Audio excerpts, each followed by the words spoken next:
If you want a top-of-the-line truck and you want a V8 here in the year 2024, your only options are this GMC Sierra and also the Chevy Silverado. And in this video, I'm going to cover this 2024 GMC Sierra 1500 Denali Ultimate Edition, and I'll be talking about the exterior, the interior, taking it for a drive, see what it's like out on the road, as well as talking about the fuel economy you can expect and the pricing and how it compares to the competition. But as far as the exterior here, well, for 2022 is when we got this Ultimate version to sit above the regular Denali in the GMC lineup, and it gives you a bunch of extra features for those who just want the best. And it continues on here for 2024 with a couple new colors, including this downpour metallic, this really nice dark blue metallic that looks really good, especially with the chrome and the darker trim that's paired up here on the Denali Ultimate. And I also love these new headlights we got a couple years ago with the LEDs in them, and also the chrome accents. I think that chrome is really underutilized on trucks these days with so many going for darker appearances and stuff. This looks really cool. I love the bold grille up front there, especially in combination here with the darker chrome you have there for that grille and the darker GMC badge. It all works together to give you not too much chrome, but just enough to make this feel really classy and expensive. You also have 22-inch wheels that look great. Coming down to the sides, of course, you have power running boards, and you have the Denali badge there to remind everyone of exactly what truck you bought. And then out back, there's also no mistaking it there with the big Denali badges in the back. But really, the Ultimate badge is pretty subtle. You just have the one here on the fender, and that's it. And then, you know, as far as the whole bed area here, now this, of course, is only available here with the crew cab configuration, but you can get it with the long bed or the short bed. This is the short bed. And there's a lot of great perks here for these beds that I've covered in past reviews. But you know, it has the Carbon Pro bed, so it's a carbon fiber bed that's stronger than steel. You also have the Multi-Pro tailgate here, which has the various different ways that it can open. It even has the built-in speakers there, the kicker stereo built right into the tailgate there. You also have your various power hookups and stuff. And I really love how GM also still continues on with the integrated step in the bumper. Instead of making you pull out a step or have some other weird contraption, this is just always right there. Nice and easy to always hop into that bed. I've always loved that about these GM trucks. And so from the outside here, I think it just still looks really sharp, looks very high end, and just very nice looking. The interior of the Denali Ultimate is also a very nice place to be. So in 2022, we did get this screen redo where you have this 13.4-inch touchscreen that's a really nice screen, and you still have physical controls, which is great. Another thing I really love about these GM trucks in particular. But first thing, sitting down in these seats, you will see these beautiful brown leather seats. That is one of the exclusive things here for the Ultimate, is not only just the seat being a full grain leather, but also having all this unique stitching. You have the Mount Denali embossing here on the back of it and the Ultimate badging, and they are really soft, comfortable seats as well, and they have so much adjustability. You can change not only the lumbar but also the upper back support, the bolstering support, there's massage, and there's a bunch of different massage functions and intensities for those, and it's a really nice feeling seat, and all the massaging stuff works great. And so overall, really like them. They're also heated and ventilated here, and I love how GM trucks allow you to have only the back heated instead of the back and the bottom. You have that option still if you'd like, but just nice that you have the ability to just do your back if you want. And so a really well done seat. The steering wheel here in the Denali is fine. Honestly, I don't love this GM truck steering wheel still. I complained about this many years ago. The 9-3 grip isn't super comfortable because you have this plastic like jabbing into your thumb muscles here.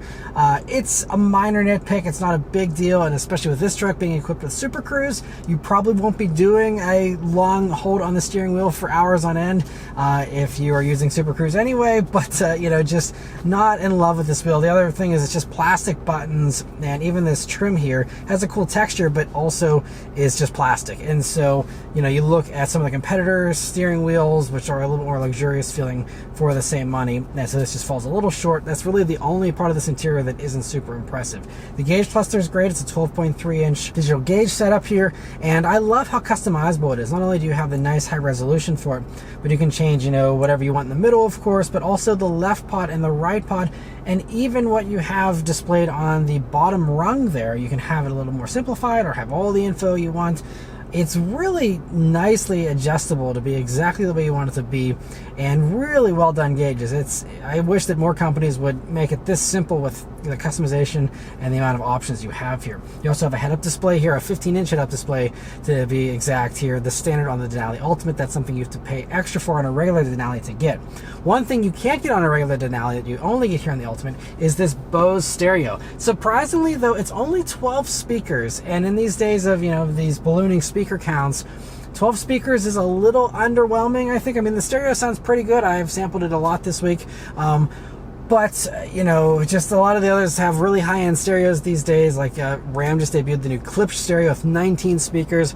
So I think you're a little outgunned as far as the stereo here in this compared to some of its competitors, but still is you know, a very good sounding stereo, and I don't think too many people will complain. It's still a Bose stereo. And then coming over to the middle here, though, like I said, you have that 13.4-inch touchscreen, which does have wireless Apple CarPlay, wireless Android Auto, and is really well done. I love that you still have the smartphone integration, and yet you still have easy access to the other things like the map here. That's natively Google Maps. This runs the Google built-in Android automotive system, and so that means that you have not only the native Google Maps, but also the other, you know, Play Store apps you can download and install. You have Google Assistant, and just, you know, it's simple with the way that everything works. You know, like for example, doing the satellite radio is nice and easy to change, but you know, it has everything you need and nothing you don't. I also, again, love that you have physical climate controls. That's something that Ford's getting rid of. Ram's kind of gotten rid of that, and it's great that you still have that, and that alone is just something that I really enjoy. And you know, it all feels pretty nice too, with some somewhat metal feeling and knobs and stuff. I mean, again, not super insanely high-end feeling, especially for this vehicle's as tested price of about $88,000, but you know, still is very nice. And you know, for a large truck like this, I'd say it's, you know, on par with most of the others, but there is a little less metal in here than the Ram interior. And I gotta say, after just being in, you know, the loaded Rams not too long ago, this still feels a little less plush. For example, you have padding down here by your knees, but that's kind of hard. And also, this whole area is kind of jiggly and doesn't feel super solid with the way the build quality is here. And the Ram just felt a little more plush for, again, the same money, in my opinion, with their new tungsten trim that you get on those.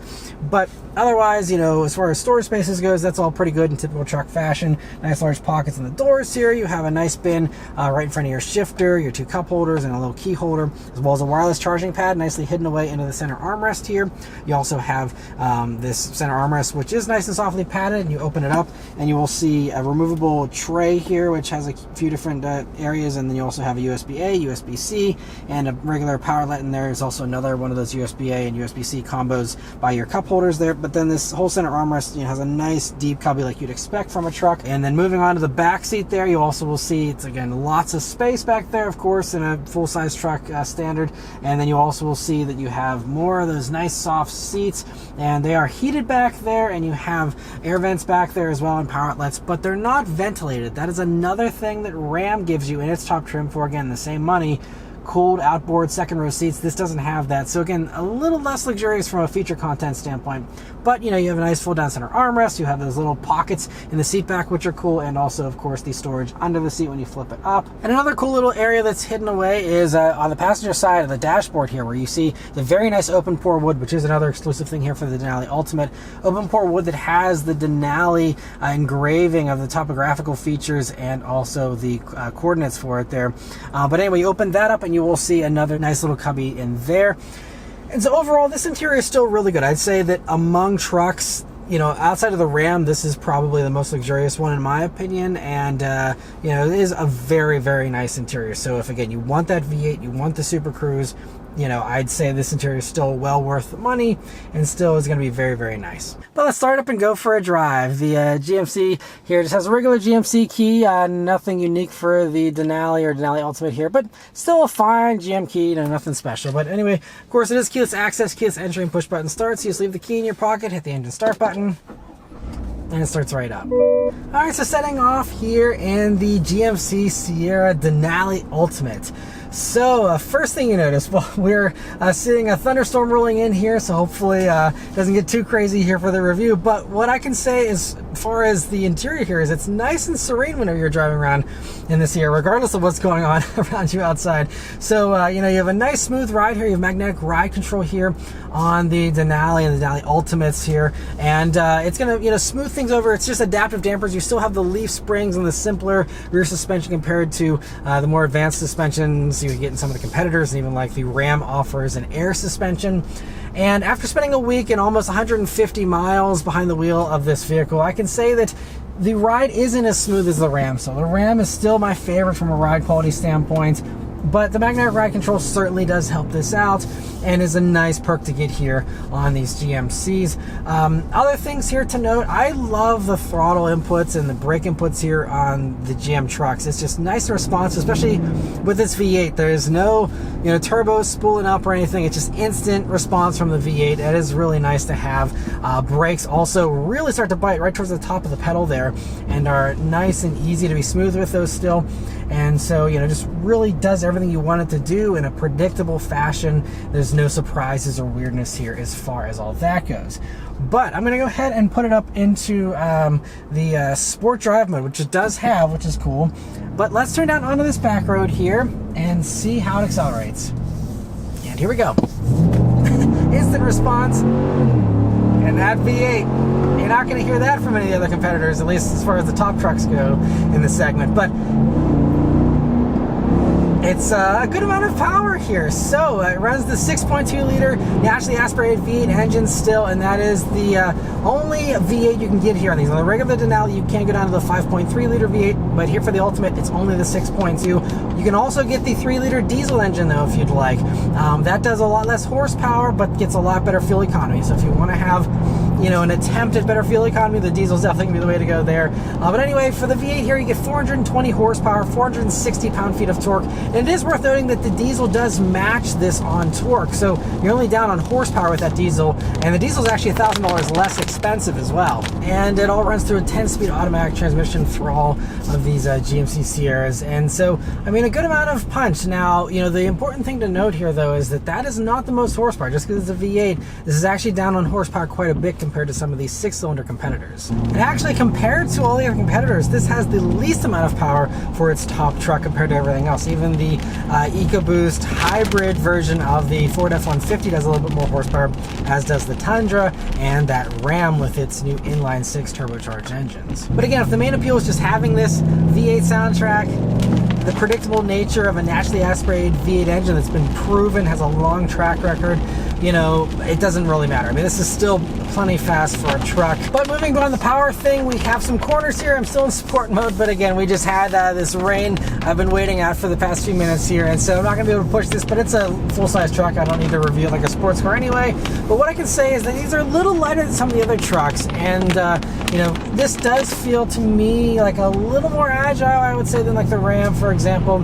And these weigh just under 5,600 pounds, so I think it's slightly less than most of those others as well. And so, it's nice and flat and level. It doesn't roll around a whole lot, for a truck. And just, I think handling is going to be totally fine. Also, these 22-inch wheels certainly help you with that. Having the thinner sidewalls there. And, again, the steering gets a little tighter here in sport mode, so it feels a little more confidence-inspiring. But it's still, of course, the truck, very low limits. You still can't push this a whole lot. But, still is going to be totally fine for the average truck buyer. And other important specs to note here are towing and payload. So it can tow up to 13,100 pounds, which I believe this one, if you get the max tow package on these, can tow that. You also do have a payload rating of just under 1,900 pounds. And all very impressive numbers, and, is right up there towards the top of the pack as far as towing and all that goes as well. So, pretty good for all of those purposes. And of course, if you're buying a Denali Ultimate, you're probably not going to be doing super demanding labor with it all the time. It's more of a luxury truck, but it's just good to know that it does have that capability.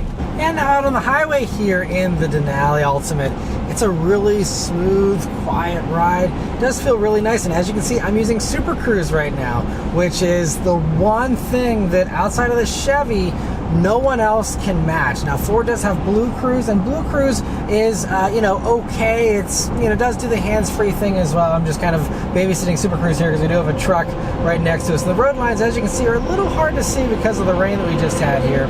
But, it does a really good job. I've been using Super Cruise all week, every time I've been on the highway, and it's fantastic. It's really nice just because, it gives you the auto lane changes in addition to just the lane keeping that's hands-free. But it's also really intelligent with the way that it does that, where oftentimes, it will lean over towards the shoulder, although that time, interestingly enough, it didn't do that. But most of the time, whenever I am using this system, it's really good and really well done, and I'm able to just cruise here like I am now. And the difference between having your hands on the wheel, even in a Ram, which is fully luxurious, and I mean, they supposedly have a hands-free system, but in the truck that I tried it out in, it just wasn't working. Hopefully on production levels of that, it will work better, but for this, this is just a really well done system. It does work really well. It's reliable, and they continue to expand Super Cruise as well. So now Super Cruise is going to be available not only on highways, but also on some other 2-lane roads. So it's getting closer and closer to being a truly hands-free autonomous system, although it is not that yet, but it's the best system out there to get you to a hands-free driving experience, within reason here. And it's just, I think this and the V8 are the two big advantages here of this over its competitors. The other stuff is debatable and comes down to personal preference for some of this stuff, but there's no denying that no one can match the effectiveness of Super Cruise, and no one else can match the V8, again, outside of Chevy. And as far as other safety tech here in the Denali Ultimate, of course, it has everything. Every safety system you can think of, every trailering assist this has. It even has trailering for Super Cruise. You can Super Cruise with a trailer. It also has trailer blind zone assist, all those types of things. And I mean, these are some tight corners we're going around, and I'm just babysitting it here, but it is doing it all, perfectly well here, totally hands-free. But you also have all the 360 cameras, all of the other stuff to help you when you're maneuvering in tight spaces. And visibility, by the way, is pretty good in these, average full-size truck visibility with a fairly thick A-pillar with the grab handle and all that. But you're sitting up nice and high. Everything else is pretty nice and low around you. So really good to see out of. You also have a great view out of the back thanks to your camera rearview mirror. And so all of these things just add up to a nice and easy driving experience. The one little gripe that I have about the Sierra here is that it did have a couple little glitches here. So CarPlay froze up one time, and then during that same freeze up, trying to change my massaging seat function, that froze up and I couldn't change any of that stuff either. So this screen isn't 100% perfect in my experience, but the rest of the week, all the infotainment stuff still worked really well. Didn't have any issues with that. But the last couple things I mentioned here are the fuel economy and the pricing and how this compares to the competition. So as far as fuel economy goes, these are rated at 15 mpg in the city, 19 on the highway, and just 16 combined.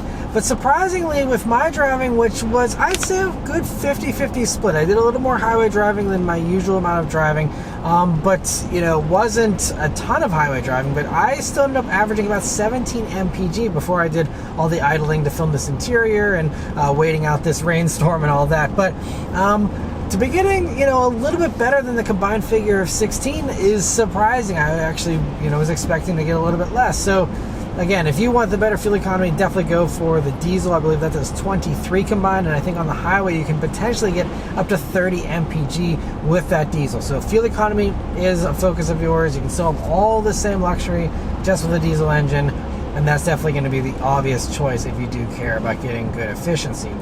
But the last thing to mention here is the pricing and how it compares to the competition. So as far as pricing goes, like I said, this one is just over $87,000, and these start around $85,000, so there's really not too many options. This basically just added on Super Cruise, which is still an option on Denali Ultimate. But outside of that, everything else is basically standard. And so, that price point, yes, it's very high. And I remember even just a few years ago when I did my 2020 Denali Sierra review, I was like, it's a $70,000 truck. And here we are just 4 years later, and I'm talking about a truck that's nearly $90,000. But, I won't get into the whole inflation discussion and how everything's ballooned in pricing. But what I can say is that this is fairly priced compared to all the competitors out there right now that are all going for their top trims. Most of all of them are going for, high 80s. And, that applies to the Ram with its tungsten trim, which is neck and neck with this. Same thing goes for the F-150 Platinum that's comparably equipped. The only one that really undercuts this a little bit is the Toyota Tundra Capstone, which is about $82,000, and does give you a little bit, more power. That again goes to a twin turbo V6, but it's a mild hybrid system. That does give you a good bit more power there for that, same lower price tag. And I also have to say that if you are, a little bit price sensitive, I'm assuming people shopping for Denali Ultimates really aren't, but if you are, you could save about $9,500 just going for a regular Denali, which, yes, you don't get the Bose stereo, you don't get quite as nice of an interior. It's still Denali though, So, I mean, an extra 10 grand jump for the Bose stereo, the unique styling, and the, you know, nice interior touches. You know, it'll come down to whether you gotta have the best or you don't. But if you're shopping for a deal, I'd say that the regular Denali is probably the better way to go. I will also add, though, that a high country Silverado is still like 75 grand, so pretty close to the pricing of that regular Denali. And so if you're gonna be spending, you know, that kind of money anyway, to me, having the slightly more upscale vibe of the GMC over the Chevy is a no-brainer. So I'd certainly take a regular Denali over the high country Chevy, but you know, it's Denali Ultimate, a little bit more of a tougher sell. And especially coming down to, you know, whenever you do get into, you know, the top competitor really with that Ram Tungsten, you have a lot more horsepower, 540 horsepower with that. I believe towing is a little bit less, but I mean, it's just a more luxurious interior. Like I said, you have cooled second row seats, you get a panoramic roof instead of this tiny little regular moonroof you have here in this. You have all kinds of extra touches, bigger screens. I mean, it's a different approach. You know, if you don't want everything in the screen, this might be, you know, a nice alternative. But it's just worth noting that the Ram definitely gives you more stuff for the money. Now, I will also add that whenever I sampled a 2025 Ram 1500 just a few months back, I did have some problems with it. That was a pre-production unit, though. Hopefully for a regular production model, you will have, you know, a flawless experience. But for mine, I couldn't even test the hands-free system because it just wasn't working. It was glitching and stuff. Again, hopefully those issues are behind them and production trucks are more solid, but that's the one thing is I just didn't have a great experience with that. I'll need to retest that to really see how it stacks up to this, but on paper you just get more with the Ram, and so, you know, that's really the biggest problem for this vehicle is that Ram. But I'd say the GMC has a more upscale vibe, and it's a little more subtle in its appearance, I'd say, compared to the extra bright work you get on the tungsten trim. But I mean, that even has like the clipped stereo, which is really, really impressive, and, you know, just has a lot of extra plushness you don't get here in this. So, you know, I still, in my mind, the Ram is still the ultimate luxury truck. But, you know, as far as, you know, wanting a V8, wanting Super Cruise, those two things are really the most luxurious thing. And so, even though I'd say the Ram is the plushest one, if I were spending my own money just because of how much I adore Super Cruise and it's just so good, especially if you do a lot of highway driving, I would say that the highway driving alone is, the Super Cruise sells this truck on its own. The other stuff, just kind of, you know, make sure that, again, you are roughly comparable to that top Ram. But yeah, I think if it were me, I'd want a truck with Super Cruise, bottom line. And so, you know, I think that it's really great that you have all these luxuries with that Super Cruise. And I still would love to see Cadillac do a truck to even go one step further than this. But in the meantime, the GMC Denali Ultimate is just a fantastic truck and very luxurious, and I really enjoyed my week with it. But anyway, that's all of my thoughts on the GMC Sierra Denali Ultimate. Let me know your thoughts on it in the comments below. Huge thanks to GMC for providing me here with this vehicle to review for you guys today. And yeah, thank you all very much for watching, and I'll see you on the next one. Take care.